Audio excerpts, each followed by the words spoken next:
Mutual fund में किसी AMC के पर्टिकुलर किसी एक म्यूचुअल फंड में अगर फंड साइज जिसे आप एवीएम के भी नाम से जानते हैं अगर वो बढ़ चुका है तो क्या उस म्यूचुअल फंड के रिटर्न बनने की संभावना खत्म हो जाती है। क्या हमें एक ऐसे म्यूचुअल फंड में इन्वेस्टमेंट करने से बचना चाहिए जिसका एवीएम साइज बहुत बड़ा हो चुका है। ऐसे तमाम वीडियोज यूट्यूब पर आपको देखने को मिलेंगे जिसमें बहुत ज़्यादा इन्वेस्टर्स को कंफ्यूज किया गया है और निश्चित तौर पर ऐसे इन्फॉर्मेशन से आपको बचने की ज़रूरत है। निश्चित तौर पर फंड साइज या फिर एवीएम जब बढ़ जाता है तो उसका इम्पैक्ट पड़ता है, लेकिन रिटर्न पर पड़ता है या नहीं वो इस वीडियो में हम लोग डिटेल में एनालिसिस करने जा रहे हैं। अंत तक जरूर जुड़े रहिएगा। नमस्कार दोस्तों, मेरा नाम है नीरज, आप देख रहे हैं फिनोबिट यूट्यूब चैनल। अगर आप इस चैनल पर पहली बार विजिट कर रहे हैं तो इसको सब्सक्राइब करते हुए बेल आइकन को प्रेस करना ना भूलें। आप स्क्रीन पर जिस म्यूचुअल फंड का एवीएम देख पा रहे वो अपनी कैटेगरी में तो छोड़िए, सभी कैटेगरी को मिला भी दिया जाए तो सभी कैटेगरी में सबसे ज़्यादा इस म्यूचुअल फंड का एवीएम है, यानी फंड साइज है। अगर इसका आप रिटर्न के मामले में रिकॉर्ड देखेंगे पिछले 5 साल का, 10 साल का, तो इस म्यूचुअल फंड का अगर मैं आपको रिकॉर्ड दिखाने की कोशिश करूं तो यहां पर आप देख सकते हैं अपनी कैटेगरी में ये नंबर 1 परफॉर्मर है। अपनी कैटेगरी में ये नंबर 1 परफॉर्मर है, जबकि ये सबसे बड़ा एवीएम वाला म्यूचुअल फंड है। देख लीजिए 3 साल और 5 साल में ये नंबर 1 है रिटर्न के मामले में। इसके अलावा कैटेगरी एवरेज देख लीजिए और इस फंड का आप 1 साल, 3 साल और 5 साल का रिटर्न देख लीजिए। अपनी कैटेगरी में ये नंबर 1 परफॉर्मर है, जबकि फंड साइज इसका सभी कैटेगरी में सबसे ज़्यादा है। अपने पीयर कंपैरिजन में भी देखेंगे तो ये जो फंड है वो सबसे अच्छा परफॉर्म कर रहा है। यहाँ पर जो भी म्यूचुअल फंड आपको स्क्रीन पर दिख रहा है ये कोई भी सेल या फिर बाई या फिर एंट्री एग्जिट रिकमेंडेशन नहीं है, सिर्फ और सिर्फ एजुकेशन पर्पज़ के लिए वीडियो बनाई जा रही है। तो आप किसी भी म्यूचुअल फंड में जब आप इन्वेस्टमेंट करते हैं तो प्रॉपर रिसर्च की आवश्यकता होती है, ठीक है। ये सिर्फ और सिर्फ एजुकेशन पर्पज़ के लिए वीडियो बनाई गई है। मैं यहाँ पर सभी कैटेगरी का, जैसे large cap category, mid cap category, small cap category का यहाँ पर पहले उदाहरण दिखाता हूँ, तब चीज़ें और ज़्यादा तस्वीर आपके सामने स्पष्ट होगी। यहाँ पर देख लीजिए, मैं लार्ज कैप कैटेगरी को यहाँ पर सेलेक्ट किया हूँ और यहाँ पर जो सबसे बड़ा एवीएम है वो आईसीआईसी प्रूडेंशियल लार्ज कैप, जिसे ब्लू चिप के नाम से भी जाना जाता है, उसका यहाँ पर सबसे बड़ा एवीएम है, ठीक है। यहाँ पर मैं आपको दिखाता हूँ, मैंने यहाँ पर एवीएम वाइज सेलेक्ट किया हुआ है हाई टू लो, और सबसे बड़ा एवीएम जो है वो आईसीआईसी प्रूडेंशियल म्यूचुअल फंड का है, लार्ज कैप कैटेगरी का। और अगर मैं यहाँ पर रिटर्न के मामले में अरेंज कर दूँ तो 5 ईयर का अगर हम लोग रिटर्न देखें तो रिटर्न के मामले में आईसीआईसी प्रूडेंशियल देखिए टॉप 3 में ये म्यूचुअल फंड आ रहा है। यानी कि बड़े एवीएम होने से उसके परफॉर्मेंस पर कोई खास फर्क नहीं पड़ रहा है। लार्ज कैप में भी आप देख पा रहे होंगे टॉप 3rd परफॉर्मर है अपनी कैटेगरी का ये जो म्यूचुअल फंड है, ठीक है। और इसका एवीएम जो है वो सबसे बड़ा है अपनी कैटेगरी में।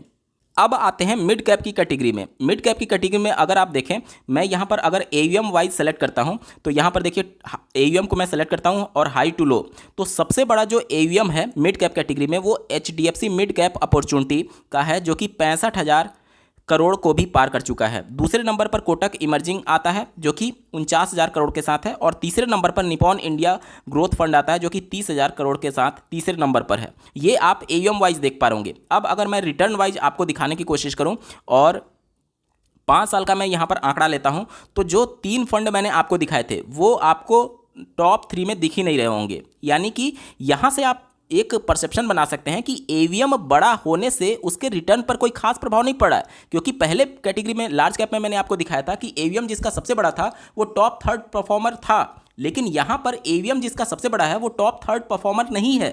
यानी कि एवीएम बड़ा होने से या फिर छोटा होने से उसके परफॉर्मेंस पर, उसके रिटर्न पर इम्पैक्ट डायरेक्टली हम लोग डिफाइन नहीं कर सकते।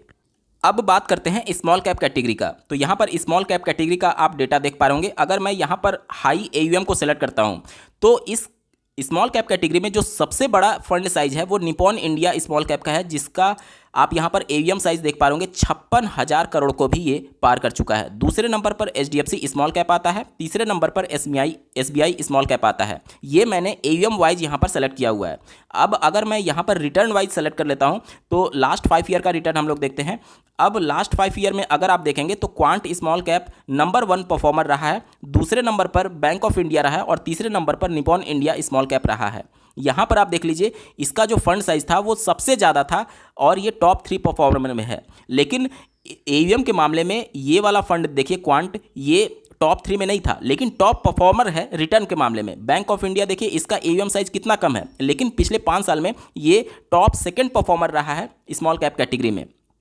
5 साल का ये आंकड़ा है, 10 साल का अगर आप आंकड़ा निकालेंगे तो हो सकता है कि ये प्रोडक्ट जो है वो दूसरे नंबर पर या फिर पहले नंबर पर चला जाए, क्योंकि क्वांट जो है वो पिछले 5 साल से ये किसी एक दूसरे एएमसी को इन्होंने एक्वायर किया था। इससे पहले ये किसी दूसरे नाम से जाना जाता था। तो 10 साल के आंकड़ा को अगर आप देखेंगे तो क्वांट यहाँ पर नंबर 1 पर आ सकता है। तो कहने का मतलब ये है कि यहाँ पर आप देख पा रहे होंगे फंड साइज से ये डिसाइड नहीं होता है कि वो जो म्यूचुअल फंड है वो कैसा परफॉर्म करेगा, टॉप परफॉर्मर होगा या नहीं होगा। ये टोटली डिपेंड करता है कि उस म्यूचुअल फंड का जो फंड मैनेजर है उसकी कैपेबिलिटी कितनी है, क्या वो कैपेबल है मार्केट के हिसाब से ज़्यादा रिटर्न इन्वेस्टर्स को बना करके देने के लिए। यहाँ पर फंड साइज को लेकर के आप माइंड में परसेप्शन नहीं बना सकते कि फंड साइज बड़ा है तो वो अच्छा होगा या फिर खराब होगा।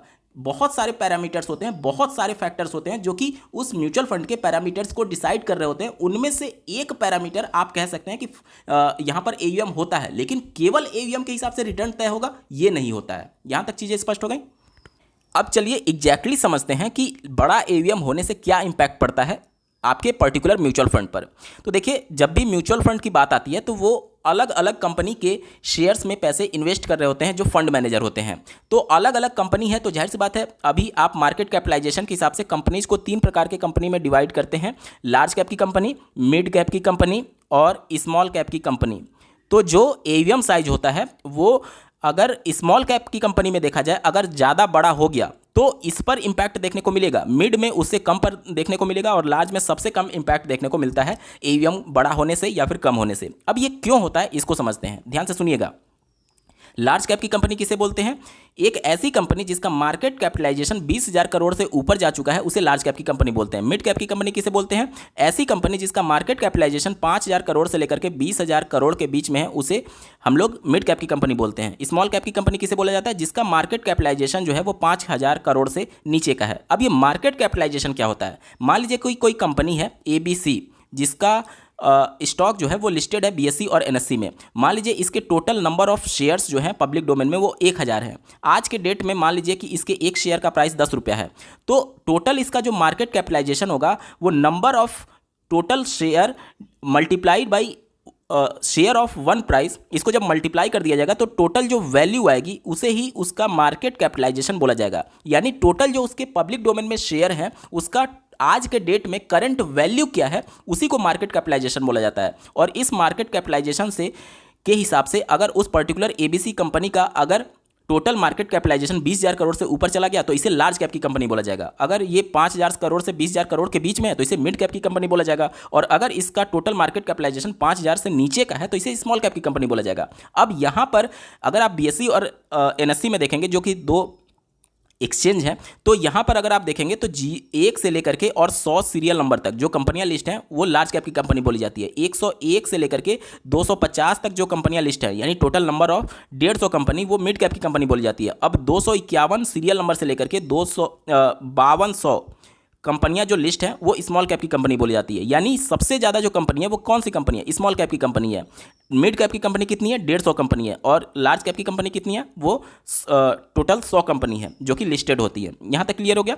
अब एक बार जो लिस्ट बन गया वो जरूरी नहीं है कि वो परमानेंट हो गया या फिर लाइफ टाइम वहीं रहेगा, क्योंकि मार्केट कैपिटलाइजेशन डेली बेसिस पर चेंज हो रहा होगा। क्योंकि प्रत्येक दिन जो शेयर का प्राइस होता है मार्केट 3:30 बजे क्लोज होने के बाद से जब उसका प्राइस जो है वो डिसाइड होता है उसके हिसाब से टोटल नंबर ऑफ शेयर जो कि पब्लिक डोमेन में है उसे मल्टीप्लाई करके उसका प्रत्येक दिन जो मार्केट कैपिटलाइजेशन है वो या तो ऊपर जा रहा होगा या तो नीचे जा रहा होगा। अब मान लीजिए कि कोई एक कंपनी है XYZ, एक कोई कंपनी है XYZ जो कि पहले स्मॉल कैप की कैटेगरी में थी, लेकिन धीरे धीरे उसके शेयर के प्राइस बढ़ने की वजह से जो टोटल मार्केट कैपिटलाइजेशन है वो 5,000 करोड़ से मान लीजिए ऊपर चला गया, तो वो इस कैटेगरी को छोड़ करके किस रेंज में आ जाएगी? इस वाले रेंज में आ जाएगी, 5,000 करोड़ से 20,000 करोड़ वाले में। तो वो कंपनी कौन सी बोली जाएगी? मिड कैप की कैटेगरी की बोली जाएगी। इसीलिए आप लोग देखते होंगे कि जो इंडेक्स फंड होते हैं म्यूचुअल फंड में उसमें लगातार जो है वो कंपनियां चेंज हो रही होती है, क्योंकि जो सेबी की गाइडलाइन है आपको डेटा को अपडेट करना होता है। जो एक्सचेंजेज हैं वो लगातार अपने डेटा को अपडेट करते हैं। जैसे कोई कंपनी मिड कैप से मान लीजिए उसका मार्केट कैपिटलाइजेशन कम हो गया तो वो स्मॉल में आ जाएगी। स्मॉल कैप की कोई कैटेगरी की कंपनी अगर उसका मार्केट कैपिटलाइजेशन बढ़ गया तो वो मिड कैप की कैटेगरी में चली जाएगी। मतलब कि जो कंपनियां एक बार तय हो गई वो फिक्स नहीं होता है कि जीवन भर वहीं लार्ज कैप की कंपनी रहेगी, जीवन भर वहीं मिड कैप की कंपनी रहेगी या फिर जीवन भर वहीं स्मॉल कैप की कंपनी रहेगी। वो टोटल मार्केट कैपिटलाइजेशन के हिसाब से लिस्ट जो है वो लगातार बदलता रहता है। यहाँ तक चीज़ें स्पष्ट हो गई। अब मैंने आपको बताया कि जो एवीएम साइज बड़ा होने से स्मॉल कैप की जो कैटेगरी का जो म्यूचुअल फंड होता है उस पर सबसे ज़्यादा इंपैक्ट देखने को मिलता है। अब ऐसा क्यों होता है, इसको समझते हैं। इसको समझने से पहले सबसे पहले आपको प्राइमरी और सेकेंडरी मार्केट को समझना होगा। थोड़ा सा धैर्य बना के रखिएगा, पूरा कॉन्सेप्ट आपका क्लियर हो जाएगा। बहुत इंटरेस्टिंग वीडियो है, अंत तक जरूर जुड़े रहिएगा। यहाँ पर देखिए दो प्रकार के मार्केट होते हैं। जैसे कंपनी, जैसे मान लीजिए ABC कोई कंपनी है, वो जब पहली बार अपना शेयर पब्लिक डोमेन में लाती है तो उसे शेयर नहीं बल्कि IPO बोला जाता है, इनिशियल पब्लिक ऑफरिंग। और ये चूंकि कंपनी डायरेक्टली आपको ऑफर कर रही है उस कंपनी का शेयर, इसलिए इसे प्राइमरी मार्केट बोला जाता है। क्या बोला जाता है? Primary market. यानी प्राइमरी मार्केट वो मार्केट है जिसमें डायरेक्टली कंपनी का इन्वॉल्वमेंट है शेयर को सेल आउट करने के संदर्भ में। यहां तक चीजें स्पष्ट हो गई। उसके बाद से जब ये कंपनी का IPO बंद हो जाता है, यानी कहने का मतलब कि जो भी IPO के लिए सेल आउट करने के लिए कंपनी के द्वारा एक डेट निर्धारित किया जाता है, वो डेट जब खत्म हो जाता है, एक्सपायर हो जाता है, तो ये IPO जो होता है वो शेयर के फॉर्म में कन्वर्ट हो जाता है और ये लिस्ट कर दिया जाता है BSE और NSE पर।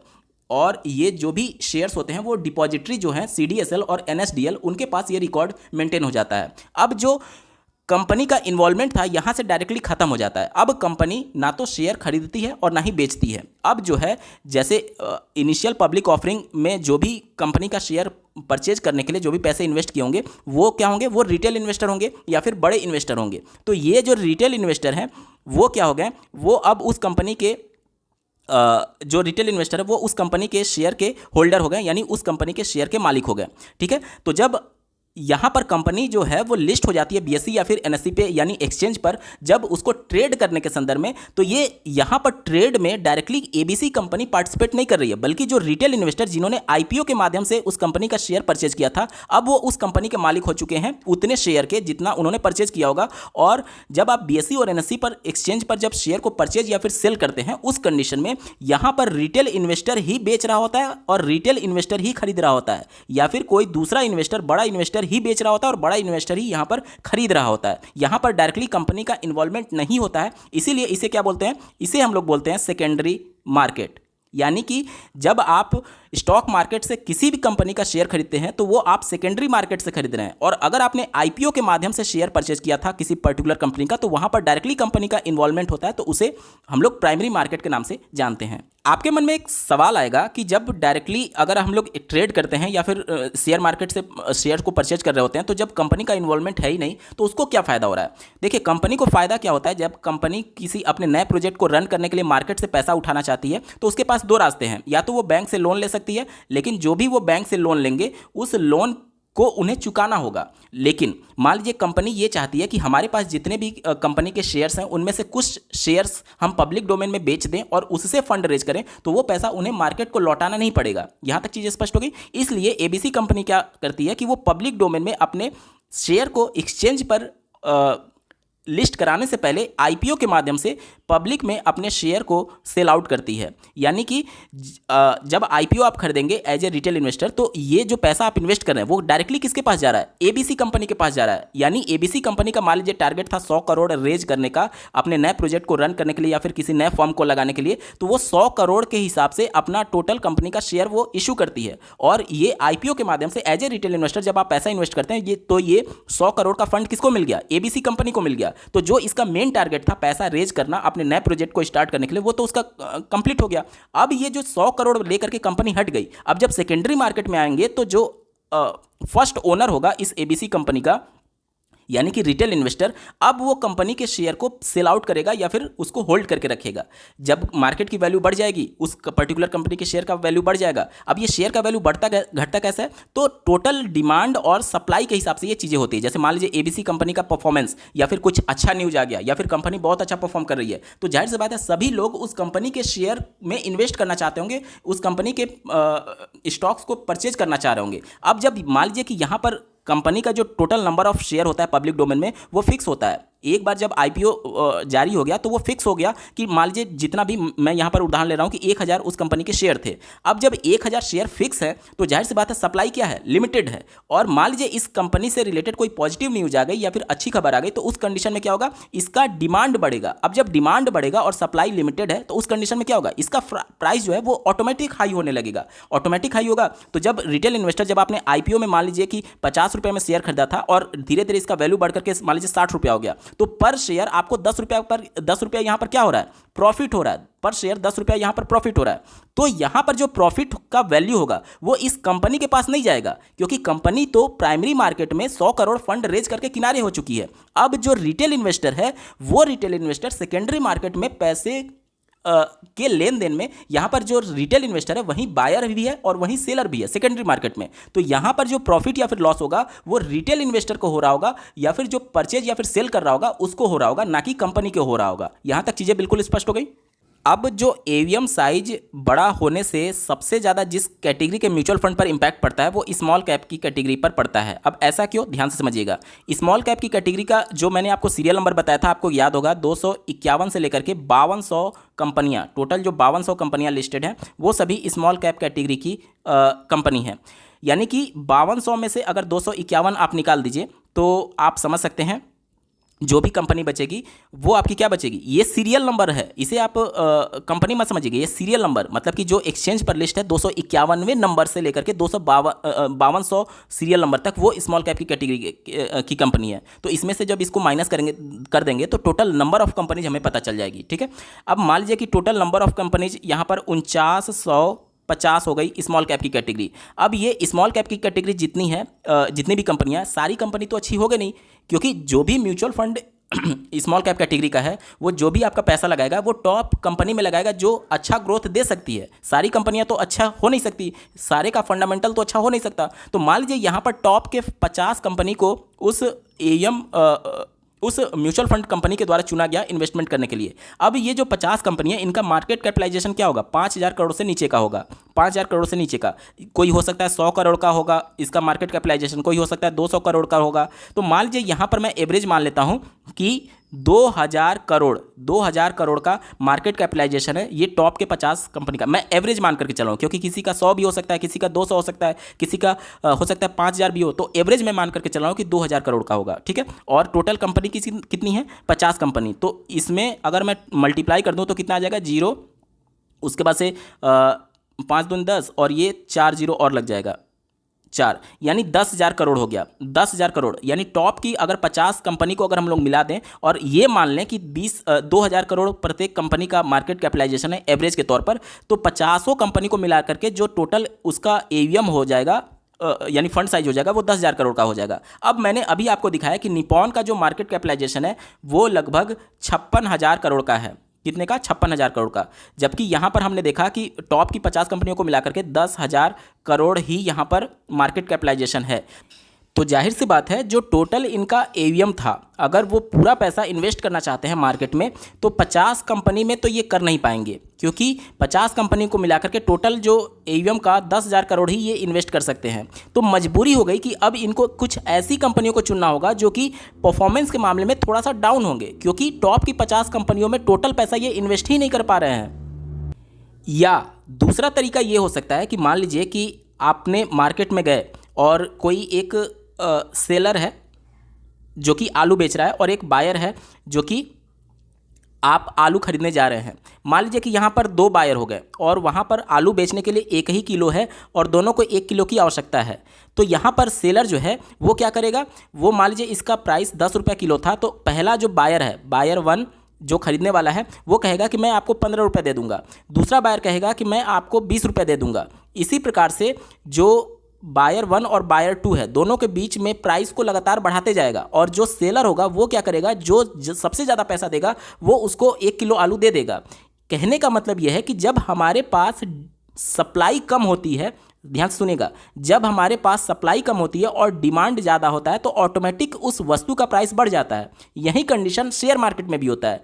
अब यहाँ पर जो कंपनियाँ हैं, जो टॉप परफॉर्मर, जो मैं हाइपोथेटिकल डाटा यहाँ पर लेकर के चल रहा हूँ कि जो 50 टॉप की कंपनियाँ हैं, 50 कंपनी हैं, उनका अगर ये टोटल एवीएम उसमें इन्वेस्ट करना होगा तो जाहिर सी बात है कंपनी को ज़्यादा पे करना होगा। क्यों? क्योंकि इस समय मान लीजिए कि मार्केट ग्रोइंग इकोनॉमी में है, ग्रोइंग कंडीशन में है, तो कोई मान लीजिए कि बेचना नहीं चाह रहा है, उसको होल्ड करके रखना चाह रहा है, तो कंपनी को क्या करना होगा। अब यहाँ पर डिमांड क्या है, डिमांड ज़्यादा है क्योंकि कंपनी उसमें पैसा इन्वेस्ट करना चाहती है, और सप्लाई कम है क्योंकि कोई बेचना नहीं चाह रहा है। तो उस कंडीशन में क्या होगा, कंपनी उस शेयर को ज़्यादा और वैल्यू पर खरीदना चाहेगी। जब ज़्यादा वैल्यू पर खरीदना चाहेगी तो मार्केट में उस कंपनी का जो वैल्यूएशन है उससे महंगे रेट पर वो रेट खरीद रही होगी, क्योंकि कंपनी एएमसी का भी मजबूरी है कि टोटल 56,000 करोड़ उसे इन्वेस्ट करना है। अब चूंकि वो उस कंपनी में इन्वेस्ट करना चाहती है लेकिन कोई सेलर बेचने को तैयार नहीं है, तो उसे प्राइस को बढ़ा करके उसको ऑफर करना होगा ताकि वो उस कंपनी का शेयर खरीद पाए, ताकि टोटल एवीएम वो इन्वेस्ट कर पाए स्मॉल कैप की कंपनी में।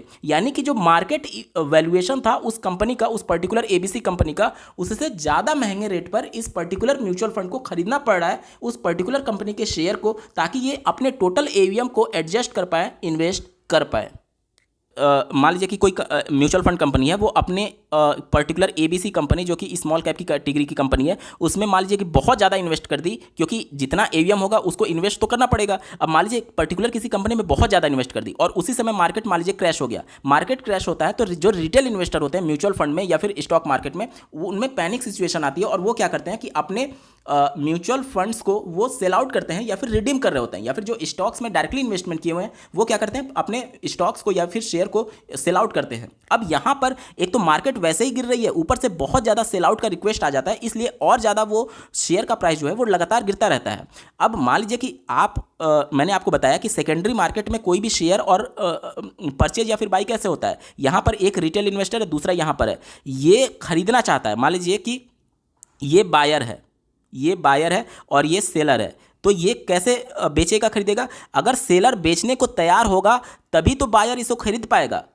या फिर आप इसको ऐसे समझ सकते हैं कि जो सेलर है वो सिर्फ और सिर्फ बेचने के लिए रिक्वेस्ट डाल रहा है, कोई खरीदने के लिए तैयार ही नहीं है, क्योंकि मार्केट क्रैश हो रहा है, सारे इन्वेस्टर जो है वो पैनिक सिचुएशन में है। तो उस दौरान क्या कोई बायर मिल पाएगा? नहीं मिल पाएगा, क्योंकि जब सभी बेचना ही चाहते हैं तो खरीदेगा कौन? स्टॉक मार्केट की साइकोलॉजी ये कहती है कि जब सारे डरे हुए हों तब आपको लालची होना चाहिए और पैसे इन्वेस्ट करना चाहिए, और जब सारे लालची हो रहे हो तब मार्केट से आपको निकलना चाहिए। मतलब कि जब सारे बेच रहे हो, यानी लगातार स्टॉक का प्राइस गिर रहा हो, तो उस समय आपको बाई करना चाहिए। लेकिन जब पैसे आपको निगेटिव में होते हुए दिख रहे होते हैं तो प्रत्येक इन्वेस्टर का जो साइकोलॉजिकल इम्पैक्ट होता है उस सिचुएशन का, वो यही कहता है कि तुरंत बेच करके मार्केट से निकलो। तो उस समय क्या होता है कि भले ही ये कॉन्सेप्ट सबको पता है कि जब मार्केट गिर रहा है तो निश्चित तौर पर एक समय पर उठेगा भी, लेकिन वहाँ पर बायर की संख्या कम हो जाती है लगातार। आप इसको इस प्रकार से भी समझ सकते हैं, 4 जून को जब इलेक्शन का रिजल्ट घोषित हो रहा था तो उस दिन सेलर्स की संख्या ज़्यादा थी, इसलिए लगातार मार्केट क्रैश कर रहा था। और बीएसई सेंसेक्स का अगर आप आंकड़ा देखेंगे तो एक ही दिन में 6% मार्केट वहां पर लुढ़क चुका था, और स्मॉल कैप कैटेगरी की जब बात की जाती है तो लगभग 10% मार्केट नीचे गिर चुका था। अब आते हैं मेन टॉपिक पर। मान लीजिए एबीसी कोई कंपनी स्मॉल कैप की कंपनी है और यहाँ पर एक एएमसी के द्वारा, म्यूचुअल फंड एएमसी के द्वारा स्मॉल कैप की कैटेगरी में मान लीजिए कि टॉप के 50 कंपनियों में इन्होंने इन्वेस्ट करने के लिए सोचा, और जब इनका मार्केट कैपिटलाइजेशन के हिसाब से जो एयूएम है वो बढ़ चुका है उस म्यूचुअल फंड कंपनी का, तो जाहिर सी बात है इस प्रत्येक कंपनी में अपनी होल्डिंग्स को उन्हें बढ़ाना पड़ेगा। जब होल्डिंग बढ़ाना पड़ेगा और जब मार्केट क्रैश हो रहा है तो इस पर्टिकुलर कंपनी के शेयर को कोई खरीदने के लिए तैयार नहीं है, उस कंडीशन में मान लीजिए कि उस म्यूचुअल फंड से रिडीम करने के बहुत ज़्यादा रिक्वेस्ट आ गए, तो चाहकर भी वो एएमसी इस म्यूचुअल फंड को से रिलेटेड जो भी उनका पोर्टफोलियो में उस एबीसी कंपनी का होल्डिंग होगा वो बेच नहीं सकती। क्यों नहीं बेच सकती? क्योंकि मैंने अभी आपको समझाया कि जब कोई बायर तैयार होगा तभी तो कोई सेलर उसे बेच पाएगा। मतलब कि बायर कोई खरीदने के लिए तैयार ही नहीं है तो सेलर चाहकर भी उसे नहीं बेच पाएगा। यही प्रॉब्लम होता है स्मॉल कैप की कैटेगरी में, और इसी के लिए सेबी जो है वो मिड कैप की कैटेगरी और स्मॉल कैप कैटेगरी के म्यूचुअल फंड्स पर स्ट्रेस टेस्ट कराने के लिए सारे एएमसी को गाइडलाइन जारी की हुई है। दोस्तों स्क्रीन पर आप इकोनॉमिक टाइम का एक आर्टिकल देख पा रहे होंगे। यहाँ पर आप देख सकते हैं SEBI stress test largest small cap mutual fund scheme to take 27 days to liquidate 50% of portfolio. मान लीजिए मार्केट क्रैश हो रही है तो जाहिर सी बात है सारे रिडीम करने के लिए यहाँ पर रिक्वेस्ट डालेंगे, और रिक्वेस्ट डालने के बाद से निपॉन इंडिया जिसका लार्जेस्ट एयूएम था, यहाँ पर आप देख सकते हैं इन्होंने स्ट्रेस टेस्ट में ये डिस्क्लोज किया कि 50% टोटल इनके एवीएम का लिक्विडेट करने के लिए 27 दिन का समय चाहिए होगा, और 25% पोर्टफोलियो को लिक्विडेट करने के लिए 13 दिन का समय चाहिए होगा। मतलब कि मान लीजिए कि जितना भी इनका एवीएम साइज है, जितना भी रिटेल इन्वेस्टर ने इन्वेस्ट किया होगा निपॉन इंडिया स्मॉल कैप में, अगर उसमें से आधे इन्वेस्टर्स के द्वारा रिक्वेस्ट सबमिट किया जाता है रिडीम करने के लिए, पैसा निकालने के लिए, तो कम से कम इस पैसे को अरेंज करने के लिए इस एएमसी को 27 दिन का समय चाहिए होगा। यही इंपैक्ट पड़ता है जब आपका एयूएम साइज बड़ा हो जाता है, जो कि मैंने अभी आपको प्रैक्टिकल समझाने की कोशिश की है। और यहाँ पर आप निपॉन का ऑफिशियल डेटा भी देख पा रहे होंगे। ठीक है, अब अगर पूरे वीडियो को समराइज करके फाइनल वर्डिक्ट की बात की जाए तो मैंने अभी आपको समझाया कि स्मॉल कैप की कैटेगरी में मान लीजिए 50 टॉप की कंपनी में कोई एएमसी पैसे इन्वेस्ट करना चाहती है और इनका एयूएम साइज बहुत बड़ा हो गया, तो इनकी मजबूरी हो जाएगी कि ये प्रत्येक कंपनी में 50 कंपनी में अपनी होल्डिंग्स को ज़्यादा से ज़्यादा बढ़ाएं। अब मार्केट जब गिरेगा तो जाहिर सी बात है ये बेच ही नहीं पाएंगे, और नहीं बेच पाएंगे तो ज़्यादा समय लगेगा। तो आप जब रिडीम करने के लिए रिक्वेस्ट डालेंगे तो उस कंडीशन में नॉर्मली आपको 3 से 4 दिन में आपका पैसा आपके बैंक अकाउंट में आ जाता है। तो यहाँ पर हो सकता है कि आपको 15 दिन, 20 दिन, 25 दिन तक का समय का वेट करना पड़ जाए, एक महीने का वेट करना पड़ जाए। लेकिन ये तभी होगा जब एक्सट्रीम वर्स्ट कंडीशन आ जाएगी उस एएमसी के साथ। मैंने अभी आपको जो आर्टिकल दिखाया उसके हिसाब से अगर 50% रिक्वेस्ट आता है टोटल एवीएम का रिडीम करने के लिए, तब जाकर के उनको 27 दिन का समय लगेगा। लेकिन क्या ये प्रैक्टिकली पॉसिबल है कि जितने भी रिटेल इन्वेस्टर उस म्यूचुअल फंड में इन्वेस्टमेंट किए होंगे उसमें से 50% लोग उसी दिन रिक्वेस्ट सबमिट करें रिडीम करने के लिए? प्रैक्टिकली पॉसिबल नहीं है, क्योंकि ये चीज़ें पहले होती थी जब लोगों के बीच में अवेयरनेस कम थी। क्योंकि आज डिजिटलाइजेशन का ज़माना है और सारे लोग धीरे धीरे अवेयर हो रहे हैं कि आज भले ही मार्केट गिर रहा है, अगले दिन बाउंस बैक मार्केट जरूर करेगा। आपने 4 तारीख का मार्केट देखा था, 6% बीएससी सेंसेक्स गिरा था, उसके अगले दिन मार्केट 3.25% से ऊपर उठ गया था और लगातार मार्केट जो है वो रैली पर रैली बनाता जा रहा है और लगातार ऑल टाइम हाई पर वो क्लिक करता जा रहा है। तो उस कंडीशन में जैसे जैसे अवेयरनेस बढ़ती है तो ये प्रैक्टिकली पॉसिबल ही नहीं है कि एक ही बार में 50% लोग जो टोटल उस एवीएम से जुड़े हुए हैं या फिर टोटल उस एएमसी में इन्वेस्टमेंट किए हुए हैं वो 50% लोग एक ही दिन रिक्वेस्ट सबमिट कर दें। ये प्रैक्टिकल पॉसिबल नहीं है।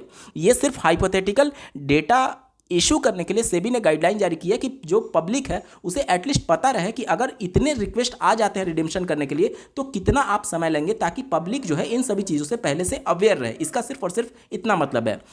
तो किसी भी एएमसी का पर्टिकुलर किसी म्यूचुअल फंड में एवीएम कितना भी बड़ा हो जाए, अगर फंड मैनेजर वाकई में टैलेंटेड है, काबिलियत उसमें है, तो वो उस बड़े हुए फंड साइज के हिसाब से भी आपको अच्छा रिटर्न जनरेट करके दे सकता है। मैंने कई एग्जांपल आपको दिखा दिए हैं वीडियो के स्टार्टिंग में, ठीक है।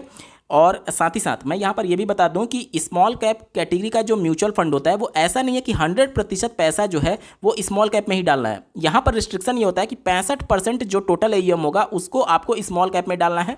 बाकी का जो 35% बचा उसे फंड मैनेजर अपने हिसाब से मिड और स्मॉल में भी रोटेट कर सकता है, मिड और लार्ज में भी, ठीक है।